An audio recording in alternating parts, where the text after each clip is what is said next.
Welcome back to Project Aviate. Today we're diving into the story of a fighter that became one of the most decisive weapons of the Pacific War, the Grumman F6F Hellcat. When we look back at World War II, the Pacific theater was a vast battlefield of ocean, carriers, and relentless aerial combat. At the start of the war, the Imperial Japanese Navy and its Mitsubishi A6M0 ruled the skies. American aircraft struggled to match the agility, range, and combat experience of Japanese pilots. The map of the Pacific was dominated by Japan's expansion, and every arrow pushing outward represented a challenge for the United States to overcome. In those early years, American fighters like the F4F Wildcat were sturdy but outclassed, and pilots often paid the price when facing Japan's superior Zero fighters. Images of burning aircraft, dogfights lost, and territories falling painted a grim picture. The United States needed something new, something powerful, something that could turn the tide. That answer came in the form of the Grumman F6F Hellcat. Inside American factories, the Hellcat was born not as a showpiece but as a war machine designed for survival and dominance. Production lines buzzed with activity, workers riveting metal, installing engines, and preparing a fleet of fighters that would soon fill the decks of carriers across the Pacific. The Hellcat was big, tough, and deadly, built with the lessons learned from facing the Zero. Its massive Pratt & Whitney R2800 double Wasp engine gave it incredible power, and its reinforced armor made it a flying tank compared to its Japanese rival.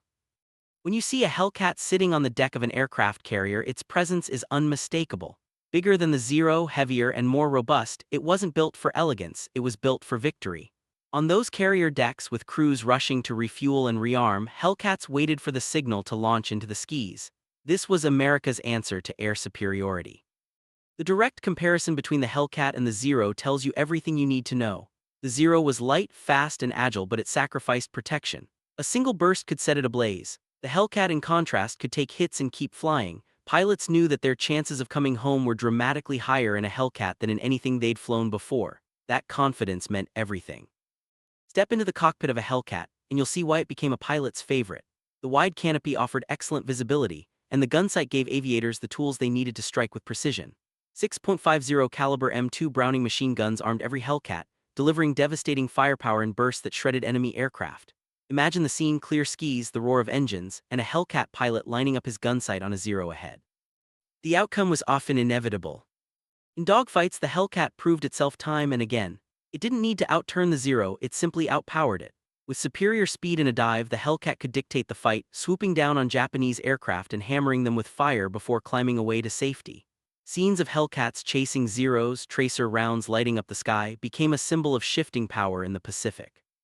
But the Hellcat wasn't just a duelist, it was a multi-role beast. It dove on enemy ships, strafing decks, tearing through anti-air defenses, and paving the way for naval victories. It launched from carriers in massive waves, entire squadrons roaring off decks of Essex-class carriers, a thunderous display of American industrial strength. Watching dozens of Hellcats leap into the air in unison must have been both awe-inspiring and terrifying to anyone on the receiving end. On the crowded decks of carriers, Hellcats folded their wings neatly to make space for more aircraft, ready to be armed and refueled at a moment's notice. Crews worked tirelessly, knowing that each machine sent into the sky brought the fleet closer to victory. The Hellcat was a weapon, but it was also a symbol of teamwork, resilience, and overwhelming numbers.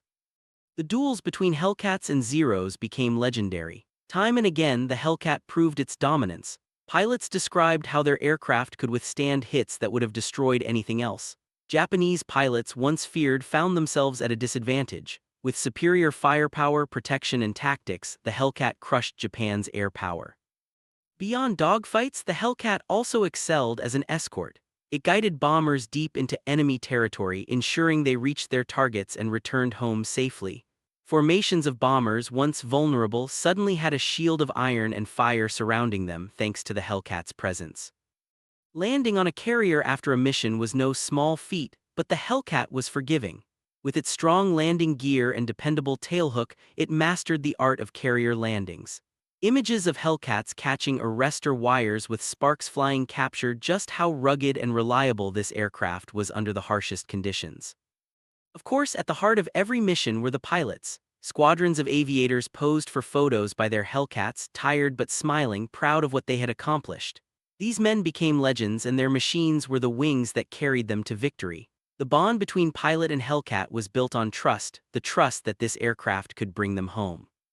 By the end of the war, the Hellcat's record spoke for itself. It destroyed more than 5,000 Japanese aircraft, accounting for nearly 75% of all aerial victories scored by the U.S. Navy.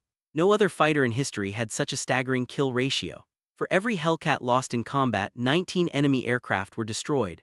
That dominance didn't just win battles, it secured the Pacific. And so, the final image of the Hellcat is not just of a machine of war, but of a symbol of triumph. Picture it soaring over the vast Pacific at sunset, wings glinting in gold light representing the turning point in the air war. The Grumman F6F Hellcat wasn't the flashiest or the most elegant, but it was the most effective. It was the right fighter at the right time, and it earned its place in history by ensuring victory in the Pacific skies. The story of the Hellcat is a story of design meeting necessity, of pilots finding a reliable partner in battle, and of a nation's industrial might transforming the tide of war. That is why the Grumman F6F Hellcat dominated the Pacific War and why its legend still soars today.